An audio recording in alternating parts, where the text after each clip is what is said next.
This is an actor's actor because he has, I don't even know how many credits. I looked on here on IMDb, but you have been acting for, it seems like your entire life. This is John Fiore, everybody. Everybody knows him, of course, from the legendary from The Sopranos. And this has been your calling. And to me, like you are an actor's actor because you've just worked constantly. You just work, which is like 90% of the actors, the 10% of the Tom Hanks, or the 1% of the Tom Hanks. So the question I ask everybody when we start is, why are you addicted to acting?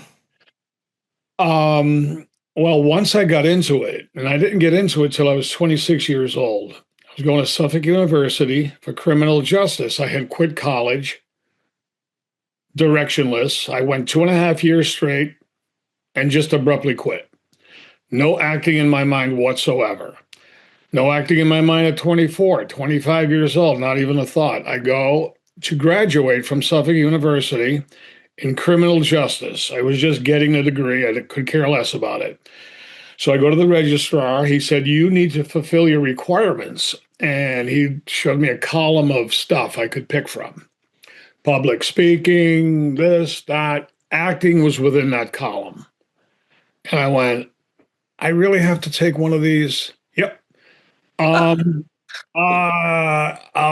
try the acting. Boom, just like that. That's how the decision was made.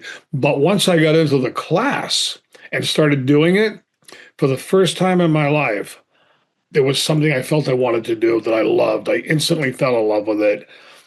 And as you know, Gary, it's those early acting classes. It's just to break down inhibitions. You get up in front of the class and do ridiculous things, and just to get over that kind of thing. So once I started doing that, I felt that I was getting a positive feedback. And then locally here in Boston, I just started, whatever was available at that time, which was not much. Getting my feet wet, did a little theater, and that's how I got addicted to it. I was so addicted to it and so romanticized the whole thing. I said, if I could make $200 a month and have a place to live and just be an actor, I'll be content. Of course, that's changed over the years, but that's how much I loved it. I mean, I loved it. I still love it, but I love it in a different way as you get older. It Well, you changed. have a family now. You're a dad, your husband. I mean, obviously, Dad, you've been sure. through you've been through the ups and downs of it. The tremendous hunger. I don't have that. I have the hunger to act, but to chase it around, the rejection, all that doesn't affect me anymore like it used to. A little bit here and there, we can talk about that. But overall, I get what I get. I'm at a certain age. Things come my way. They may not be a level, be whatever level they are. If it's decent little pay, as long as I'm acting and doing something, I'm happy with it. And whatever happens, happens. You were in, and we'll get to this, you were in two legendary series, Law and Order and The Sopranos. Actors would kill for that. Absolutely kill for that. Now, more on the psychology of it. Because for me, I was in sports television and sports radio. And as you know, in Boston, we receive a lot of feedback. Like, if you're a sportscaster in Boston, you're as popular as an actor. Oh, Now, yeah. when I say popular, I need to say well known because people think they know more. It's fine. That's the great thing about Boston is, oh yeah, Tanguay, we know you, but you're not better than us, which is great. I love it. People would come up to you and go, third quarter Belichick, I didn't like that call. Right. Which fantastic. So they know you. So I sat there and I said to myself, as I got into it, because I was playing newscasters, I go, I love this. It's not, I mean, you and I do plays together, Yeah, for yeah. free. It's not just the audience. Right. There's something else that you can be in a class, you can be in a rehearsal, and you can nail a scene that does something to you, correct? It absolutely does. It's so rewarding, so fulfilling because it's in your heart and soul what you want to do. And you forget about the money component, whether we're getting paid or not, or getting paid a lot or a little. When you feel you've nailed a scene, and you get that feedback and that feeling. Really, there's nothing like it. And that's where the addiction part comes into it, because it kind of fuels you. Not that It's, you need adulation like that, but it's nice to be appreciated for something you've done. And that's what keeps me going. I mean, for me, it's a high. That's the thing. It's a high. it truly is a high. It's a rush. It really is. It's truly a rush. It's very addicting. It's better than other addictions, as we know. And it's something that even through the dry periods, I mean, I've had like a year on and off where I did maybe one thing, two things, but I still felt I was an actor Right. throughout the whole process. And because even bigger people, they have lulls, whatever. You know it's going to come around. You never quit. You never go away. Some people at a certain age, they just go away. That's why when you look at people from old TV shows, go, look at this guy. He did a lot of stuff. Where is he? What happened? You still there? Yeah. Yeah. You're talking to me or about the guy who disappeared? You're right. Some screen popped up. Oh, okay. No, we're good. We're good. We're rolling. You can see me. I can't see you. No, I can see you. You don't need to see me, but I can see you. Okay, I got like a white box in front of me. All right, I'm Don't worry about it, man. You're fine. I'm recording. We're good. Okay. So, what was I saying? No, we were talking about well, here's an example of an actor. You can be on fire and then you don't get a job for 2 years. So Yeah. you mentioned like you would go a year without working. Oh yeah. I think of the story from Ron Perlman, right? Ron Perlman was on Beauty and the Beast. And then he bought a house and he had a series that got canceled. And I think before Sons of Anarchy, he was out of a job. Yeah, yeah. High highs, low lows, in between. There's all of it, and you just ride. You ride it out. But like I was saying, some of the people you see from some old shows, you go, this guy is good. I don't see him anymore. Either he's passed away, or he doesn't get hired. Right. Well, sometimes they quit. They just quit. I know several guys who have multiple credits, and they just said, "I'm done. I'm done." I say, "Why would you say you're done?" I mean, you're done, say 9 months of the year, and if you got something, you wouldn't do it. No, I'm done. So I felt that way. Even in the dry periods, I said, "Well, when they call, and I'll get some call at some point, I'll be there. I will absolutely be there." So. Well, I think you have to say to yourself, I'm an actor because no one else will do it for you. No, no. Sometimes I fool people. You know, sometimes even now, some people know me, some people don't. A lot of people don't know who I am, whatever, right? Or they look at you, they think they recognize you, whatever. It doesn't really matter, does it? No, no, not at all. Some people say, "What do you do for work?" Say, I went to the dentist yesterday, and I go, I'm an actor. And there's always something like I hesitate for a moment. Right. They go, huh? Because you're there in New Hampshire or whatever, right? They go, what do you mean? Like what? And they think it's like community theater or whatever. Right. So I don't even like to say it sometimes, but I go, I'm an actor. Yeah, really? Like what? I go, well, Soprano. Oh, really? I go, yeah, like real acting. Real acting, yeah. But sometimes I say to people kidding around, I go, I'm retired. And if they know, they go, I thought you were an actor. I go, well, right now I'm unemployed, so I'm retired. The next time I get a job, I will announce that I'm an actor again.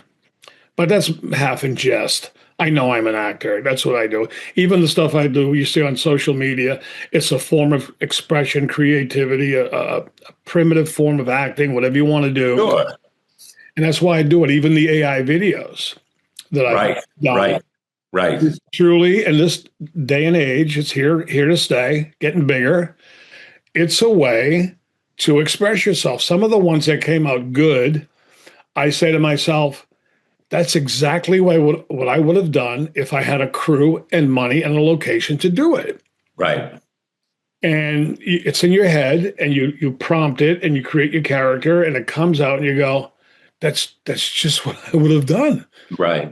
And you can do it from home. So I consider it a tool now as a forum to test ideas, to see yourself in different scenarios that you may not get the chance to do. Right. If you're waiting for a casting call or whatever, Right. call you for what they want to call you for, and you go, this is what it is. Oh Oh, God. yeah. Yeah, I get it. So a lot of it is unfulfilling when it comes to that. So now I try to create my own stuff, get involved with people that are creating their own stuff. And you don't need the big people to call. Like I said, if they call, great. If they don't, I'm still going to act somewhere. So, Well, that's the thing. That's the right attitude. I take classes. We work with Casey Sherman. We do the shows for free. We meet some great people. And one of the things that I have found through doing community theater, like when you mentioned you're in the dentist office, community theater, I've met some phenomenal actors in community theater. I oh, met yeah. I met some people that we work with where they go, I just didn't want to, I didn't want to starve. They have a real job, if you will, Right. and they go home, they do, community and theater, and they're really good. Oh, yeah. I've I'm met like, people. geez, this person's good. I had the same feeling when I used to do theater, community theater, particularly way back when. There were people with real jobs, like you say. In the play, I go, you're like the best actor I've ever seen. You're as Yeah, good as anybody anywhere. Yeah, I right, know. I just do it as a hobby. I got a business. I do this, I do that. I go, you're unbelievable. right, You know, I go, you're as good as anybody from what I could see here. right. So, Yeah, well, as we know, the business is there's a lot of luck, persistence and luck and talent. So, um, what is your process for a role, for a role? well, I like to know the text, of course, inside and out, because I've been on jobs, certain corporate videos, if you remember them way back in the day. I do. I absolutely, I used to do absolutely. a lot of those. And even some other gigs, if you're struggling to remember lines, it messes up your whole day. It Right, makes it stressful. It takes the fun out of it. But when you know it inside and out, that even if they kept you awake for 7 days and 7 nights, you'll spit those lines out. That's a relief. So I like to get super prepared, know my stuff. So when I go there, I'm not worried about, oh God, am I going to remember my lines? That's not there.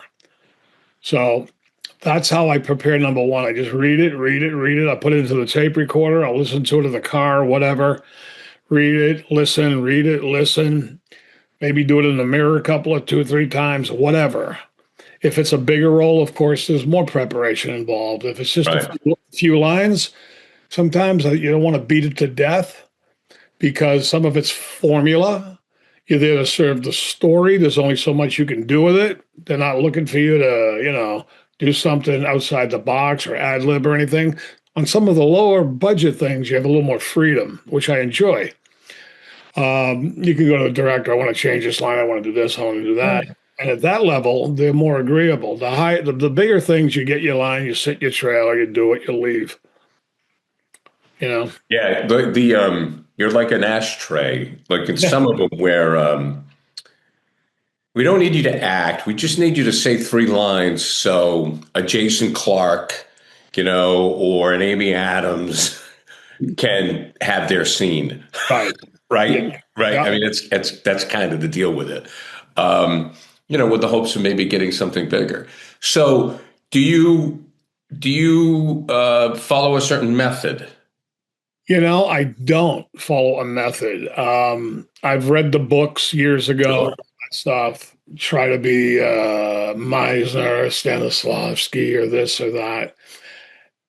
And I don't really follow a method. I just do what I do. I look at other people, what they do, especially camera techniques, subtle looks, smaller looks, eyebrow raise, little technical things that are part of the acting, but almost separate in a way. You're playing to the camera in film, and to learn some little tricks, like you've seen the Michael Caine thing, I'm sure his famous Yeah, with class, the eye. the eye thing, little things like that. I've tried to pick up and try to remember some of those things to open yourself up subtly, so the view and the eye and all that kind of stuff. So that's what I do. I heard Meryl Streep, she was promoting the Devil Wears Prada 2 just yesterday. They asked her the very same question. She goes, I don't really have a method. And I swear to God, she says, I don't even know what really it is. I just kind of do what I do. Joaquin Phoenix said the same thing. Oh, Like he yeah. said, I don't know what that is. And Joaquin Phoenix is great because, I mean, first of all, he's a tremendous actor, but he Oh, said, yeah. he goes, I'm a nervous wreck the first day. Oh, I have to get over the fact that I feel like an idiot. I'm trying to find my way. I'm like, what am I doing? And he plays some far out guys. yeah. So, he's something else. But I've heard Billy Bob Thornton said the same thing, Yeah. where he just said, I just do it. I love psychology. So I think I get involved in the process just like because I like psychology. I don't think you have to do it.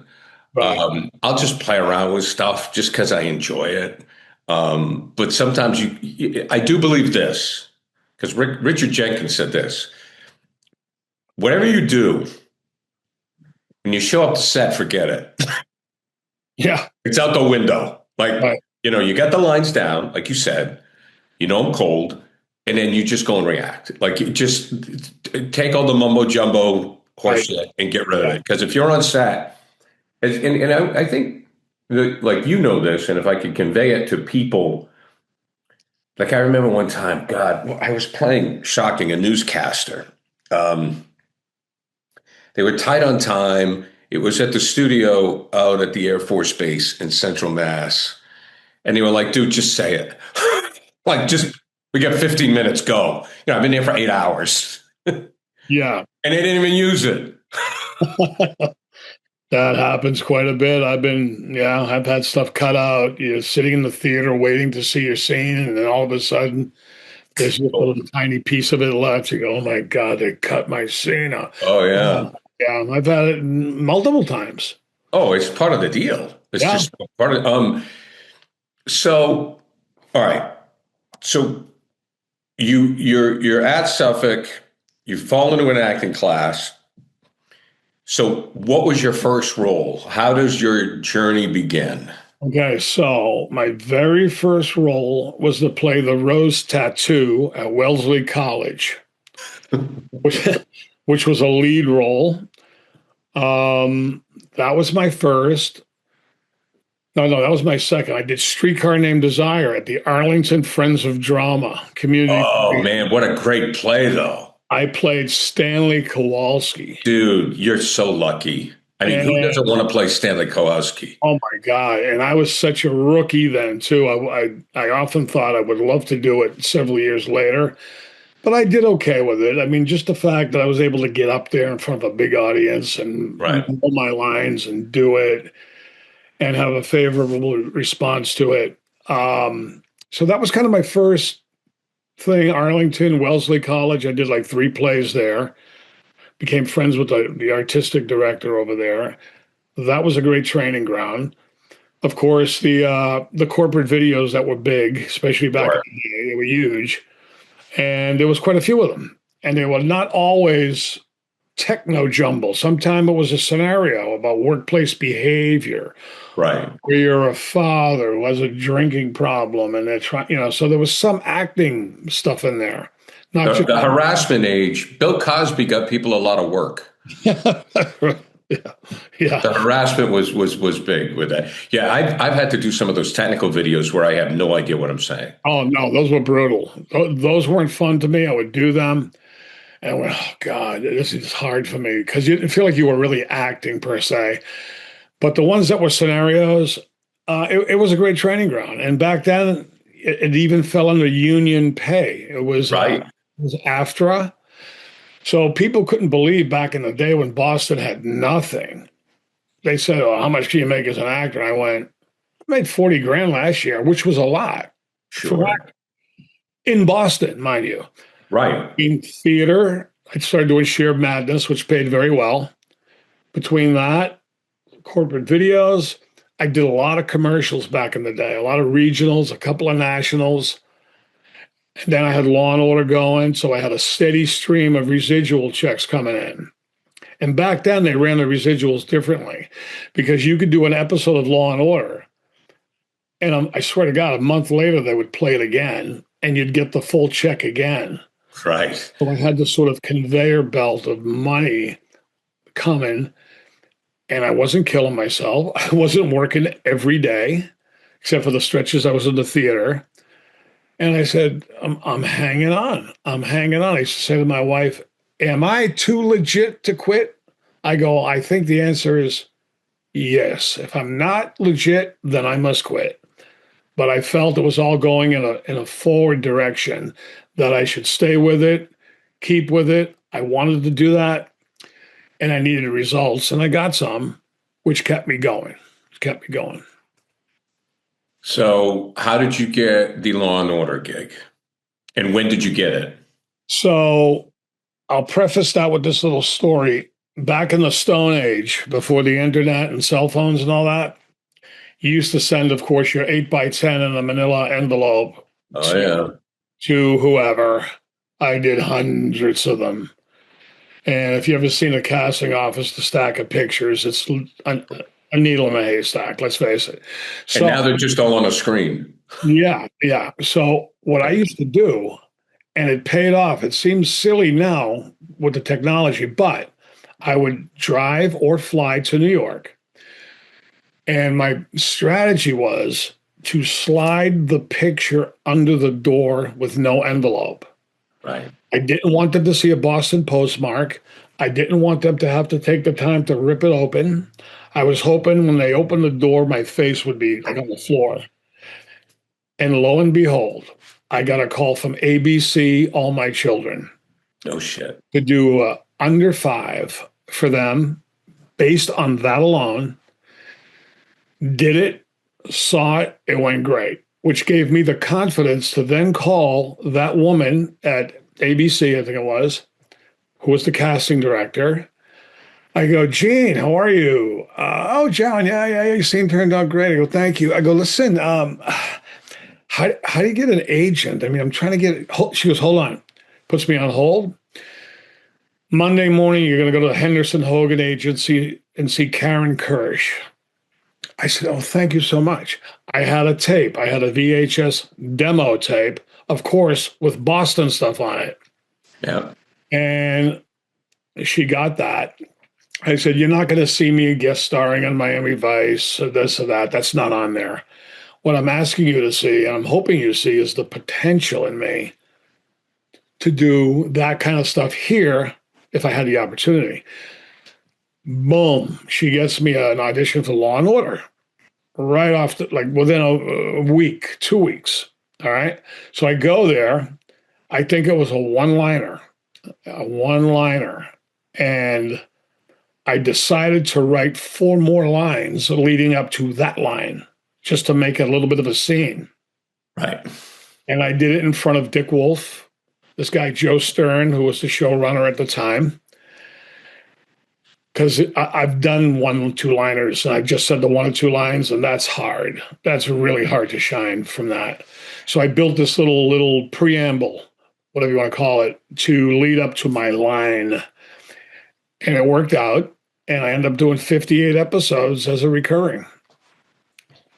So when you went and you did all those lines, they liked it. They didn't. They liked it. They didn't tell me to not do it or stop or just say the line. Because, sometimes, even after that, sometimes I wouldn't have the confidence to do that. I did it then right off. Right. And I hit a stage where I think I was pretty good early on. Then I felt I was slipping for some reason, somehow, in my technique process, whatever you want to call it, preparation, something. And I didn't have some of that confidence to do that kind of stuff. So then you see these people on Instagram, all these acting gurus. It's your moment. It's your time in there. The chances are you're not going to get it. We know that.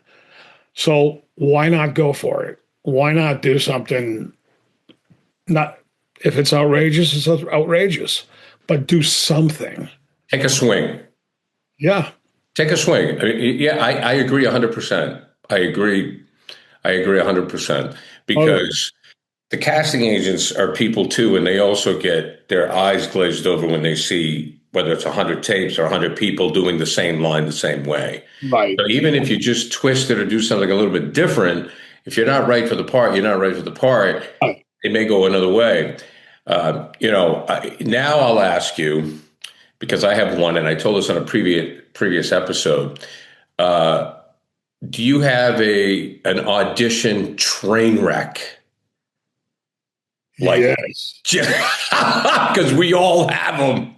Oh, a true train wreck. So it was I left Law and Order, and several years had gone by. They invited me back to audition. Not the agent got me an audition for one of the spin-off shows, whatever. Right. There's so many. I thought I knew the lines cold. There was about 7, 8 people in the room. I had the pages with me in case I needed them. I thought I knew them. I blanked. I lost my place.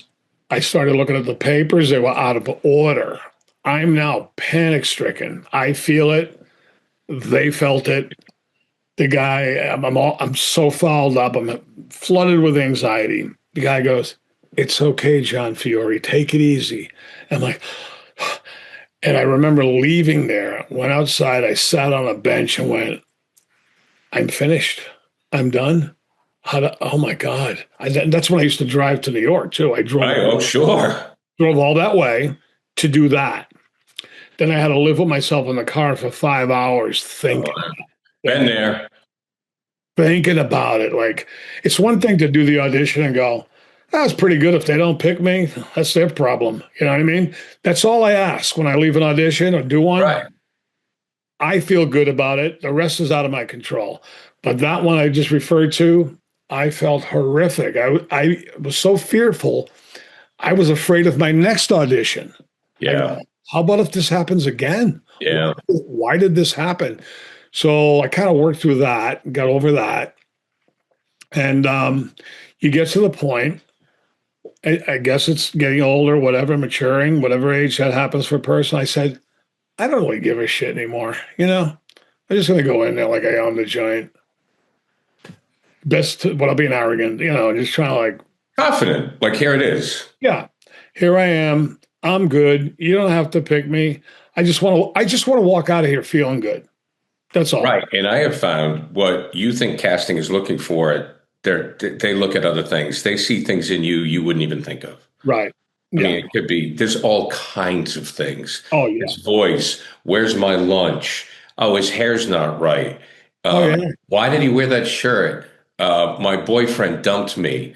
I mean, there's so much out of your control that, I told this story with Ian before. Just real quick is I read for Smilf and our good friend Angela Perry. I said, I'm going to go in, and they said you could ad lib some lines, and I'm going to try to be funny. Bad move. Fuck. Brain wreck. Angela goes to me, "Gary, what the fuck are you doing?" Yeah, the one thing about that is I felt good because I took a swing. Right. It was the first time I took a swing. I went, you know what? It was 2 lines. I didn't get it, whatever. I took a swing. That's it. I did have an acting class once. I was doing something and I was on a roll. The one thing that can happen with you is it's myself. This was a valuable for me. You can get cocky because I have been on a roll as far as taking classes and doing some good auditions. And I really felt good. And I said, I got this thing down. And for this casting director in New York, I took this class and halfway through, I blanked. And she was like, "Oh, are you okay? Have you done this before?" And, blah, blah. And I went, "Oh my God." And when I got done, I go, "Tanguay, you got cocky. You got cocky. If you think you figured it out or that you have it, you're fucked." Totally. I remember Tony Sirico saying to me on the show, he goes, "You're a pretty good actor, John. How come I don't see you in more things?" I go, "I don't know. I auditioned." He goes, "You're doing something wrong then." He goes, "Tip the fucking table over." He probably meant it both figuratively and literally, which goes back to what he said, do something. Make yourself memorable. Really, ultimately, what have you got to lose? You got to take a swing. You just got to take a swing sometimes. I mean, for me, I was always I got my card by being a newscaster. I was already an actor because you had to be for television, but my SAG card was by being, a newscaster. And my first scene was with the great Danny Aiello, and then I got like 16, 17 credits as a newscaster. And then one time, Angela said to me, I played a senator in Ella McKay. I was there for 6 days. The whole thing got cut, but needless to say, she said, "You want to read for a newscaster?" I said, "No, no, I don't, because I don't want. I got to take a chance, and I got the senator thing. Yeah. So you definitely sometimes you have to take a swing." Okay, Law and Order. Who did you work with? What did you learn? I mean, you work now. I'm trying to. Was that SVU? Or was that Orbach? Was that Mariska? Orbach, the original Law and Was Order. Orbach? It was I mean, only that guy's a veteran. I mean, talk about stage. we became very good friends. He was a sweetheart of a guy. I used to call him the Prince of New York. He was in the movie The Prince of the City, if you remember that, Yeah, which was a big movie back in the day. But he was a consummate actor, real guy to boot, combo. right. Very relatable. This guy did Broadway musicals. I mean, Oh, he yeah. was the real deal. Beauty and the Beast. Oh, great. So when we'd be at the studio at Chelsea Piers, in between setups and stuff, he'd go, "Come in my room, John." And I'd go in his room. He had a bottle of booze on his desk, like old school. He had the golf thing to practice putting. He had the TV on. He would want to play me some DVDs. He goes, "Check this song out. You ever hear John Gary do Unchained Melody? Listen to this, John." So it was that kind of thing. But there was a guy. He simplified the process. He knew his lines. He knew how to hit the mark. He had that persona. Right. It wasn't overthought, overdone. I remember Chris Noth going, "Well, yeah, he talks out of the side of his mouth and hits the marks." I go, "Yeah," and people fucking love it. Totally. Totally. Less is more. Less is more. He did the job beautifully. He was probably the most beloved figure on that show. I would say there's no question. I mean, Mariska Hargitay to me is amazing. What she has done for, was it 28 seasons now, I think? Incredible. And my wife, I watch it some. My wife has watched every episode at least like 3 times. Yeah. Right. And I'll sit down and I'll watch it, and I sit there and I go, I can't imagine anybody else playing that role. And the tough part for guys following in Orbach's shoes, those were shoes impossible to fill. Totally. Totally. Impossible. Yeah. I mean, but I started in the pilot with George Zunza. Remember him? I don't. He was a heavy set guy. He went on to do movies. He was in Deer Hunter. He was in that might have been before, but he did one season only, and he was great. But he wanted to go off and do a movie, so I started with him and Chris Noth. Yeah. George left. Then Paul Sorvino came in for 2 seasons as that other detective. Yeah. During that phase, I only did like 5 episodes over 2 years. It was a light period for me. I went, "Oh, that's the end of this." Orbach came on. For some reason, my character was more involved. I think Jerry liked you. He liked me. It's true. It's true. They want to work with. They want to work with. Yeah. Yeah. They want to work with good people. I mean, after all that time there, I was like one of the family. They treated me nice. But boy, you probably seen it on YouTube. The Orbach opens, right? The one line before the music, like, Fiore. It looks like you're going downtown. Boom, boom. And then they had Caruso trying to do it on CSI Miami. Right. He would do, but Orbach was great. Like, smooth. I mean, like if a dog ate a guy or so, chewed a guy's leg, this guy's Purina dog chow. Boom, boom. I mean, I love those. Have you ever watched them on YouTube? Yeah. Oh my God. I could kill an hour. I could kill an hour watching Orbach open up that show. Oh, totally. Easy. I used to even watch him pull up some of him doing Broadway theater. Dancing. I go, "Wow, this guy's the real total." He was the real deal. Oh, he's the real deal. I mean, still in be my guest with, in the Beauty and the Beast, and he's singing, and you can hear it. Oh, you can hear it, the gravel in his voice, Yeah. Yeah. Okay, well, let's unless there's something else you want to go to in between, let's go to The Sopranos. And how did you get that gig? Well, this goes back to what we were saying about winning the room and doing something. So I only had two lines for the audition, and they weren't even together. They were, banal little lines, one line on one page, 20 page later, I had another line. I didn't know where the character was going to fit in the big picture by any means. I was just happy to have an audition. Okay. Right. I get a call back, and I had leopard shoes. I tell this story all the time. So Costas Mandylor, you know that actor? I think so. You know him. Anyway, he was I saw him. I know him. Yeah. he was in the Law and Order movie. That was my finale. They called it Exiled, a Law and Order movie, and that was my finale. Anyway, he was in that movie. He wore leopard shoes, like fancy shoes. He was like a gangster or something. He gave Yeah. them to me.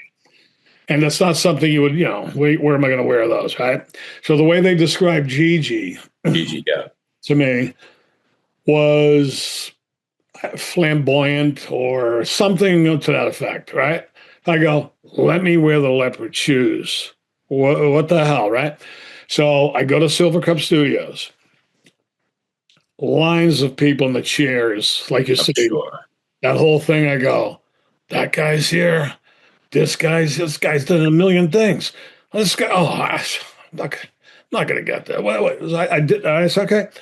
I had the leopard shoes. Okay, I'm waiting. Now, beyond the doors, I don't know who's in there. One person, two, three. Chase, who knows? The door opens. There's 12 people in there.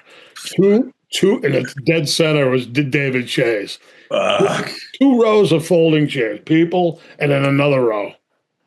I walk in. The first thing that came out of my mouth was, "You're going to see a lot of great actors here today. Nobody's out acting these shoes." They laugh. They all laugh. Puts me at ease. Somebody goes, "I love the socks." I had cool socks too. Can you see a little bit? I go, "The socks are pretty good too." Laugh. By then, the lines, I didn't even have to do them. I felt a surge through me. And I felt it before and I didn't get it. But I felt something go through me at that moment. Before I did the lines, I go, I got this role. I have this role. I felt it in that split second. I did the lines. They were like, by then, whatever. And then lo and behold, I got that phone call that they picked me. I'm like, yeah, they just know. Like you had the part before you read the line. yeah. Now, if I did it on self tape, I probably would have just done the lines Right. and been plain. And on self tape, I haven't done any bantering. You know what I mean? Like what I was talking about before. I haven't built little preambles to it. I've kind of stuck to the thing more or less. For some reason, I didn't think via this format they'd want to go. Whatever. I just haven't done that too much with that. But that was a way to win the room the moment you walk in the door. You got to take a swing. I mean, that's a great, like when I self tape now, I do one as scripted and I do a second one where I put a spin on it. Like not crazy, Right. maybe add a word, maybe you do something different. You just do something like I auditioned for oh God, it was like an independent. And the guy emailed me. He says you didn't get the role because he said your audition was great. I loved the ad lib, but you didn't get the role because the other guy looked like the brother of the guy. He said, you just didn't look like his brother. I go, whatever. At least, I mean, shit, John. If somebody emails you back, if they take the time to email you back, that's a fucking win. That's a win. So I was like, when I did that, I said, you know what? Do a second take a swing. Not a lot. Don't annoy people. Don't waste their time. But, there's some assistant looking through all these things. And I think if you can do like one thing where they just go, oh, okay, well, it didn't work, but at least it woke me up. Right. Absolutely. You know? And they even say like within the first, even though sometimes the lines aren't there, but they say you need to pop within the first few seconds. Totally. Well, they know if you're right physically. Right. Like they'll look at you and they'll go, physically, yes or no, can this guy do it? Yeah. Right. And then like I went to New York. I went to New York for an audition not that long ago. I sat in a room, 15 guys, all gray hair but me. I'm like, why am I here? Why, what? And, I was thinking, well, maybe I'll stand out. And I didn't do well. That was my first time in a room in New York. I'd done it up here, but I'd never done a room in New York. But that was a great experience. Oh yeah. Because you gotta get used to it. Oh yeah. Um, but anyways, okay, so that's how you get the Sopranos gig. So take me from there. So post Sopranos, I'm on the show, of course. We all know what happened. But like no, no, no, no. I want to hear more about the Sopranos. Like you got the job. What was your first day like? What was the experience like? You got to tell the story about having a drink in Gandolfini's trailer and all that shit. Oh yeah. So the first scene I did was those two lines where suddenly I'm in the back room with the core guys, the Fab Four, as I call them: Silvio, Paulie, Big Pussy, and Tony. They're like the Beatles. They're the original four, and there was another guy there. So I'm just there. I'm there. Now they know the big picture at that point. I don't, and I think I had one line in that scene, and I go, wow, I can't believe I'm sitting here with these guys. I was watching the show last year, season one, and now I'm sitting here in this room with them doing this scene. And it was magnificent. I remember James Gandolfini being very welcoming, and they all were. They all were. Making a newcomer feel at ease, because I don't care who you are. First day on the set, when people have been together for a long time, and you're the new guy showing up, Hard. it could be a little. But I mean, the thing with Gandolfini, which I've just heard he was awesome, He was. but it wasn't that long. He was a nobody before that. No, no. I mean, he remembered what it was like to be you. Yeah, yeah. I used to going out with him in New York, when we used to go out a little bit, the bunch of us at that time, the guy couldn't move. He was like the Beatles. He could not walk down the street. He could not walk down the street with people screaming, yelling. And this was a regular guy, a man's man, who had this enormous fame thrust upon him. And I say something to him, he goes, John, I'm lucky I can put my pants on in the morning. Right. This is what the fuck's happening? You know what I mean?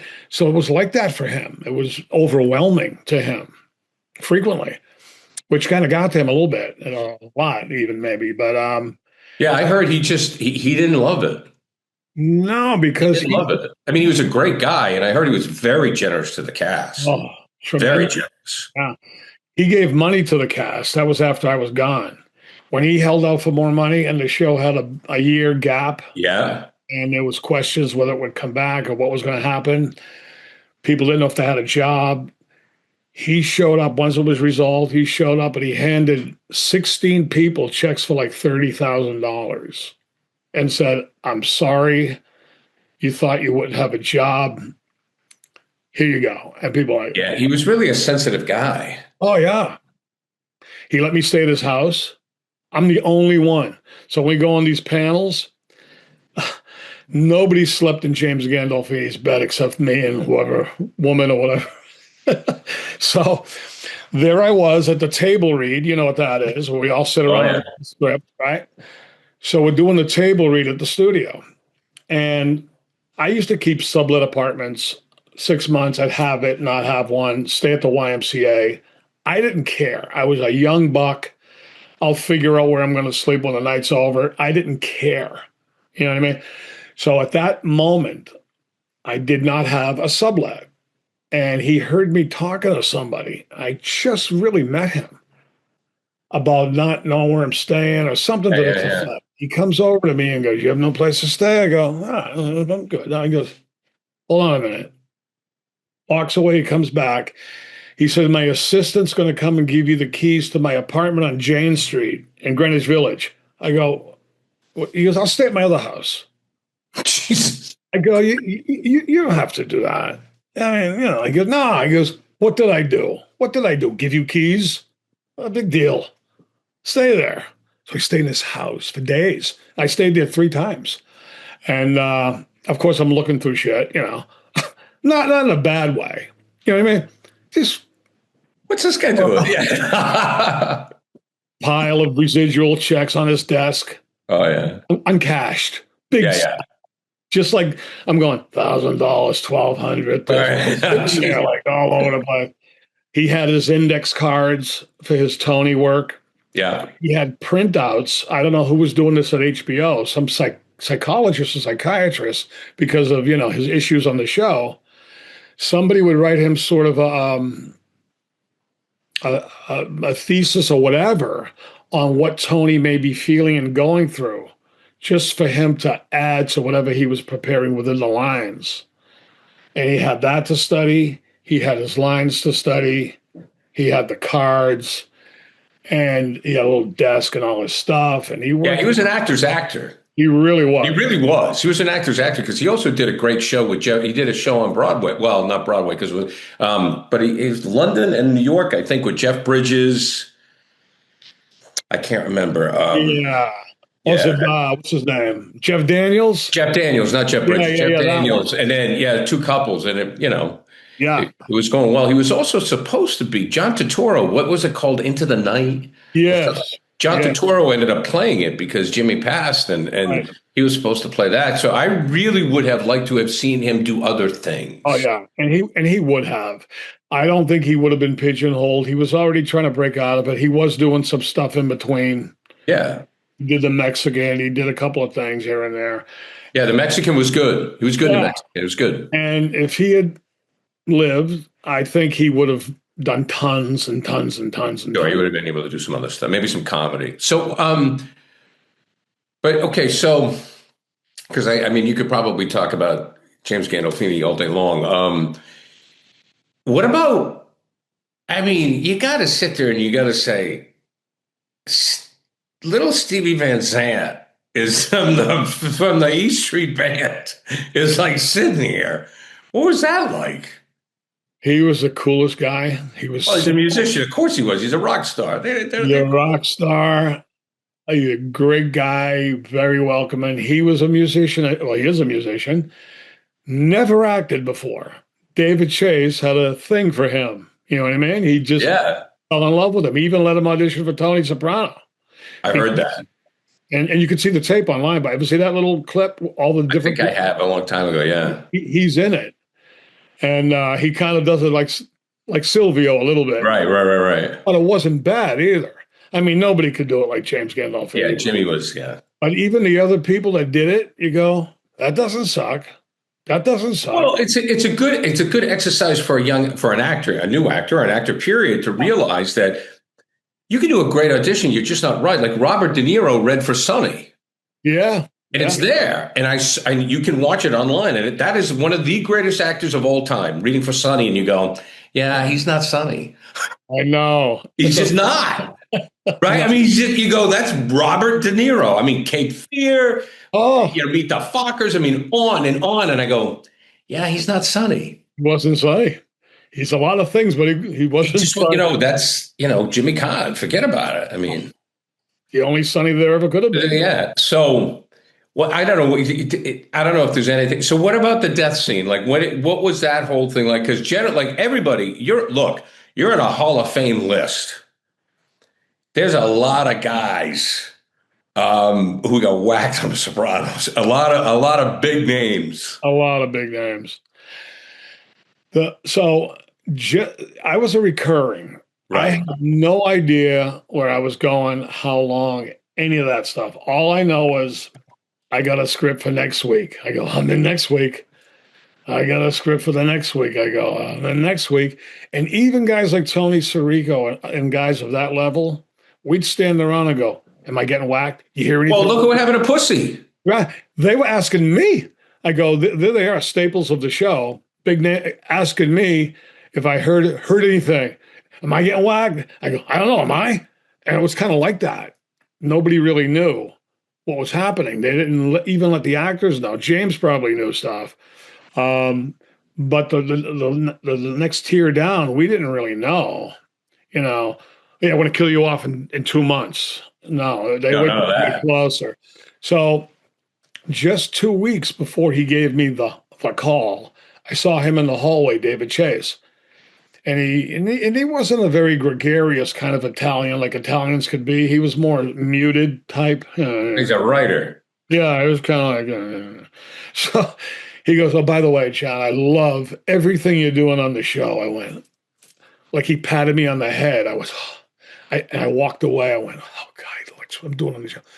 2 weeks later, I get a phone call. And this was pre-cell phone. It's when you came in and pressed the answering machine, right? In the house. Friday morning, I'll never forget it. I wasn't in that particular episode, but I was not alarmed by that. Yeah, I did like 6 in a row. Other guys weren't in episodes either. That didn't mean you were gone. All right, I'm not in that one. No biggie. Called me that morning, left a message on my home phone. And I really thought it was about the contract for next season. I really did, because I'm analyzing the voice now. I'm analyzing his delivery. I'm Right. saying to myself, this is upbeat. He's not sounding bummer. He's sounding, "Hey, John, David Chase, give me a call." I go, "Hey, it's upbeat. It's got to be about the contract." Called him back. He's unavailable all day. Finally, at 5 o'clock, "Hello? This is a call I hate to make." I'm like, Oh no. I go, "Yeah." I go, it was Gary. It was like a real person passed away. Yeah. You get horrific news about.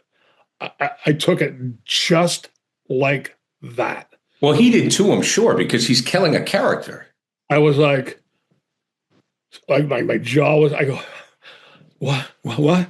He goes, "Sorry, we love you, but you know." I go, Can you kill somebody else?" I mean, and going on like that. And I go, "Oh my God." If you were listening from the other room, you would have thought I was talking about a real person dying. I go, "When? When?" He goes, "Next show." I go, Oh, I go, "Oh my God. How?" Then he told me how. I went, my tone changed. I go, "What? No fucking way. It's going to be great." I go, "That sucks." I go, "Really? Like that?" I go, "How about Sonny at the toll booth?" Nah, everybody. for those who didn't see it, describe it. Yeah, so I end up dying of a heart attack abruptly on the toilet. Bing, bang, boom. But okay, stop for a minute. Stop for a minute right there. That's what made that show great. Real life. Well, exactly, because it wasn't stereotypical, No. you know, it was real life. I mean, even when Gandolfini, I'm trying to remember, oh God, there's so many of them. Did Silvio become boss when Gandolfini's in the hospital? Like, remember, so Yeah. Silvio becomes boss. He has a panic attack Right. because he can't handle being boss. Right. All right, you would never write that in a like 1960s or 1979 crime movie. He's got to Yeah. be tough. He's got to be the boss. I mean, what I thought the reason why The Sopranos worked is because you were real people and he humanized you guys. Yeah. I mean, he humanized you, even Big Pussy. I mean, that whole thing where like not in the face and the boat scene and all that. Oh, yeah. I mean, Phenomenal. I mean, the way Michael Imperioli died at the end, where, Gandolfini, uh, actually, it's a mercy killing Yeah. Yeah, exactly. Right. because the guy he was never going to get off the drugs. Right. It was a mercy killing. And it was like, he's not going to survive. This is not going to work. Right. Yeah. I mean, like, I'm sorry you didn't have the dramatic death scene, but with what happened to you is why that series is legendary. And Yeah. quite frankly, John, it set the tone for shows like Breaking Bad, Yeah, for sure. all those. Absolutely. Yeah, so that's the way he chose for me to go. And even from that moment, I had 3 weeks to go still. So they completed that episode I wasn't in. That show shot like 10 days. It was like a movie. It wasn't Yeah. long, it was more time was taken. So I went back, I felt I had 3 weeks still ahead of me. And I almost forgot for a while that was coming. That death scene would be coming down like 3 weeks from now. And I'm there and I kind of sort of put it out of my mind somewhat. Like, I'm still here. I got seen tomorrow. I got a scene next day after that. I'm here, but and it was like Right. a countdown, waiting for that. Oh yeah. But um, in the postmortem, when you analyze everything, I was really a plot device because they signed Joe Pantoliano to a 2-year contract. A famous actor, great guy, Joey Pants. Joey Pants, I legendary. did. I did a scene with him. Sorry, I did a scene with him on a pilot that never ran. Oh yeah, Yeah, he had the earpiece in the whole time. I yeah. was like, how do you do that? I mean, he I didn't know the know. lines. He just gave him through the ear the whole time. Yeah, he had index cards in one of the scenes, and we were in the emergency Yeah. room over there. He had him in the corner, but he delivered. No matter what he did, he wasn't at the Brando level where he was like Yeah, clueless. Joey Pants. He could do anything. Yeah, so he was great. He was phenomenal. He was a great guy. Treated me very nicely.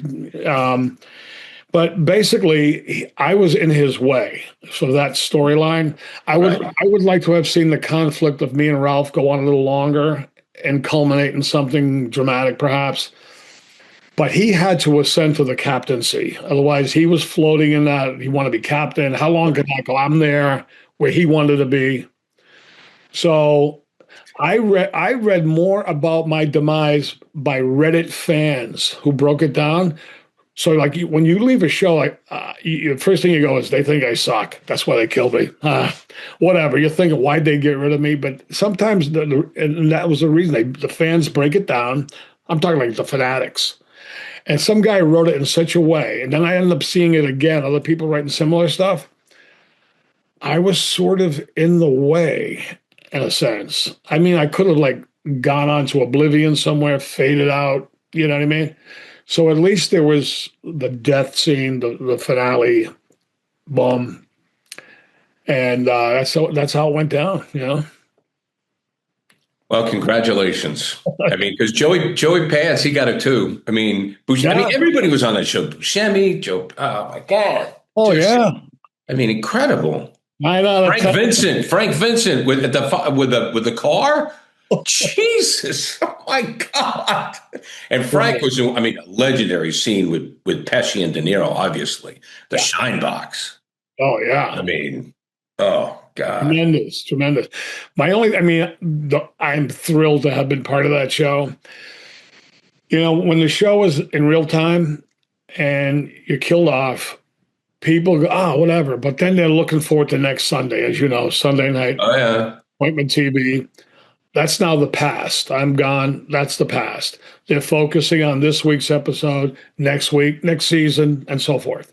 When it's all said and done, it's like a museum. Each episode hangs on a wall, and everybody reviews it over and over and over and over again, which made me get a lot of attention from fans and people. Right. Now they don't have, there's no more to look at. There's only what's there, and they go over it.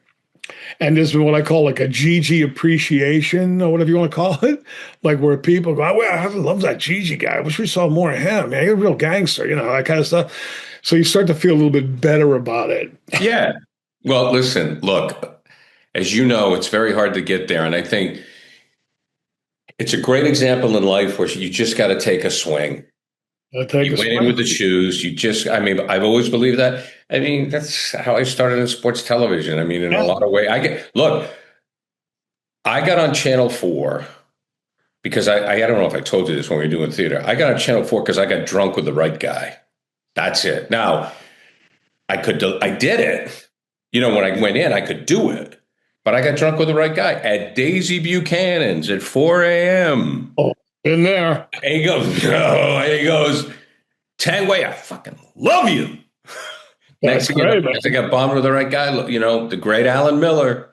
Yeah. And then I got the audition. I mean, I got in, and then boom, boom, boom, boom, boom. So you just can't sit here and press send. No. Even though it's a digital age, you still can't do it. You gotta go. Now, the next thing I do want to touch on. I want to pay a compliment to you because as an actor and as an actor addict, and when I watch actors in Chappaquiddick, which we were both fortunate enough to be in, I played the interviewer, the newscaster. So I did read for your part, the sheriff, but then they said Fiore got it, and I said, of course he did. You're on top of the car in the water, and you have a great moment where you're like, what the fuck? Like, what's going on? Yeah, And yeah. I remember that moment where like you were like, and I remember that moment because what that told me is like, you were the local sheriff and you were like, fuck, man, this is a Kennedy. Like, Yeah. not only am I trying to get out of this car, I'm sitting on top of this car. There was a lot of symbolism in the scene. Yes. Yeah, for sure. He was overwhelmed with that scenario, obviously. I mean, it's like, what the hell am I going to do here? A Kennedy. We shot that scene in Mexico, believe it or Right, in not, the tank. in a tank where they made this facility for the Titanic movie. It was Yeah. created for that movie, and now it's used for people who want to do something in the water. Right. So there we were filming in Rowley and Newburyport, around wherever, right? Oh, yeah. And they go, yeah, so your next scene is going to be in Mexico. I'm like, huh? What do you mean? That's Yeah. pretty hard. So they can control that water level up and Well, I down. talked to I still talk to John Curran. I do, yeah. Yeah, yeah, yeah. And he said they had one take on the car flipping. Oh, yeah. Yeah, they had one take and they got it. You know, because it wasn't. I mean, it was $10 million movie. Yeah. Not a big movie. But No, no. I like the movie. I thought it was a good I like movie. the movie a lot. I think that Jason did a great job with Oh, it. phenomenal. I think he really did a great because he didn't overdo it. No, no. He did not overdo the accent. I thought he did a great job with it. Um, I also just think the Kennedys are big here. I don't think it's not a national thing. No. You know what I mean? If it was made 20 years ago, when that was fresher in people's minds, but for modern times to come out with Chappaquiddick, whatever number of years ago, Oh, what? yeah. I mean, well, there's no way. If he was alive, it never would have been made. Never. But I mean, saying it happened even 5, 6, 7 years before we did it, right, it would have been a little fresher in people's minds. Some people go, "What's Chappaquiddick? You don't know the Chappaquiddick? right. They don't even know what the hell you're talking about." Yeah, I don't know. I'll tell you what we shot it in the Boston Public Library, and John was going for this one shot, and the shot started with Jason and his two aides, good guys, coming up the stairs, and it was everybody was big on the one shot, then the Birdman Yeah. thing, up over, bunch of lines. Before they get to me, he sits down and we do the interview. Well, we did it a bunch of times, and I nail it every time. But there was always something wrong along the way. The 17th take, the poor Steadicam guy. I go the wrong. The guy, I don't know. The guy was supposed to go to my left. I was supposed to go to his right. For some reason, this time I went to his left instead of his right. And we nail it. And Curran's like, Gary, you went the wrong way. I'm like, oh, fuck. And, the crew's like, this is not good. We got to do it again, because you just went that wrong way. I was like, oh. And then he didn't even use it. Then he goes, hey, I started the movie with you. And, one of the things that has benefited me because I was in sports and I just met a lot of it. I'm just very fortunate that I met a lot of famous people because of sports. So like if I meet a director or like Adam McKay, who is like a huge sports fan, but I'm not, it doesn't affect me. You know what I mean? Like, you interview, you interviewed Ted Williams. It's like, Right. Say no more. I mean, it's Like John Wayne. John Wayne. Yeah. I mean, literally. I mean, yeah, I Wayne. interviewed, you probably feel the same way. I mean, shit, with the people you worked with,